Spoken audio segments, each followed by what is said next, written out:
If you're watching this video, it is because you are considering using driven and dedicated, fitness dedicated training to help you accomplish your outcome goals.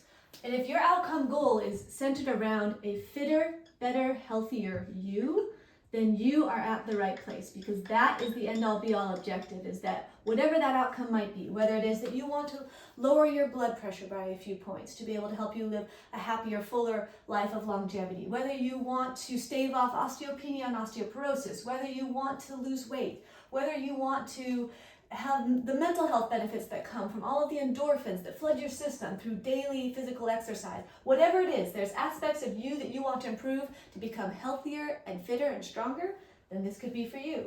But the important thing that we need to acknowledge in this process of pursuing this outcome goal is that there are process goals that help you get there. And those process goals come that the outcomes that you're seeking and hoping for, whichever it is on that laundry list I just shared with you, through consistency.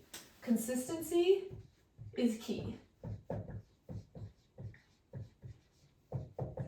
So what happens is, one thing that people don't always acknowledge is that your body is constantly in a state of adaptation. You are adapting to whatever stressors you are putting on your body every single hour of every single day.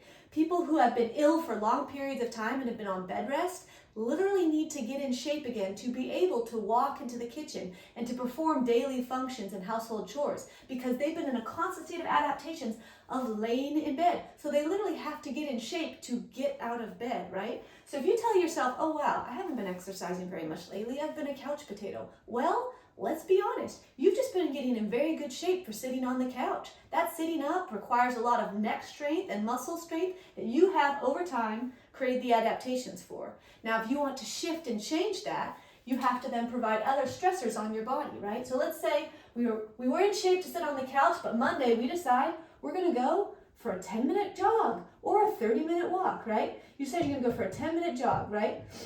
Which requires significantly more strength and stamina and fitness than what you were doing before. And all of a sudden at the cellular level, all these conversations are taking place. Because of this stimulus, your body is saying, what is with this? Why are we changing the routine? Before, we'd spent all this time getting in shape. We knew all we had to do was work in the office and make the dinner and pick up the kids. But now all of a sudden you're throwing something like this at us? We're exhausted. Man, is this going to be a daily thing, or is this just like a one-time crazy moment, right? And if you only did it once, that conversation would happen at the cellular level. Adaptations would begin. But if you went back to sitting on the couch again the next day, the muscle would be like, whew, it was just one crazy moment. Don't worry, guys.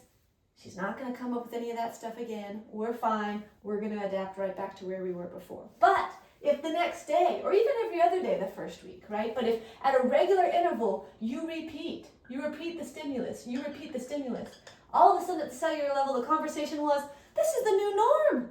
We're going to keep doing this, and we're going to keep doing this. Next time she comes at us with this 10-minute jog, we're going to be ready. And all of these adaptations take place so that you are fitter and stronger and more capable. They're not going to get your cells aren't going to get floored next time the 10-minute jog comes around. But that whole process of physiological adaptation for you to become fitter and stronger from that 10-minute jog takes 7 days until you actually get that adaptation process of construction work at the cellular level in place the next Monday. So many people begin fitness routines and they run for a day or two, or they cycle for a day or two, and they just say, oh man, I tried it Monday, Tuesday, Wednesday, and it's just kicking my butt. It's not getting any easier. I am just not meant to be a runner. They never even made it to day 7. It couldn't have physiologically, possibly by the laws of the universe, gotten truly easier. Not have gotten mentally easier once they were used to getting out of bed, but physiologically, it couldn't have gotten easier until Monday. But Monday is when you receive the physiological adaptation. Now, if you continue with that, right, the 10-minute jog that was kicked your butt on Monday, this next Monday won't be as hard. But if you don't then add the process of overload and progression and continue to add more to say, well, guess what? If 10 isn't that hard, sounds like we're ready for 12, right? So maybe it's a 12-minute jog, or maybe it's going to be a 10-minute jog at a slightly faster pace. But once what's hard becomes easier, then we try to move it to another good level of medium hard. And by continuing to do that, you continue to accrue more and more and more fitness as the process goes by. The first 3 weeks of your training cycle, if you are consistent with your training all throughout the week, is where you see the biggest gains. You're going to see your gains. Those first 3 weeks, those are the conversations I love to have with my athlete, where we look at, do you remember where you were on the first day? Do you remember when a 10-minute jog felt absolutely exhausting? Now look, now you're running for 30 or 40 minutes and it really feels comfortable. It really feels doable. Those first 3 weeks is when that happens. And then after that, we continue through our training cycle and see small gains, but it's more of a parabola. It's not quite as steep. But the consistency is key. If you have the breaks and the adaptations, if you have breaks in your training, your body is going to consistently continue to adapt and evolve to whatever type of stressors you put on yourself. And that is where the you changes come from, right? Being able to be consistent. Now, I'm not the kind of trainer, if you're looking for a personal trainer who is going to pummel you into the ground right from the beginning and just like 10 out of 10 immersion of effort and suffering. I'm sorry, I am not that personal trainer. They probably exist, you can probably find them, but that is not going to be me. If you choose to do fitness dedicated training, we're going to discuss what is your current state of adaptation? What is your current state of stress and exercise that you're doing with yourself? And then from that, this very first week, we are going to take a very small step. And it's going to take a week, 7 days, for your body to adjust to this small step.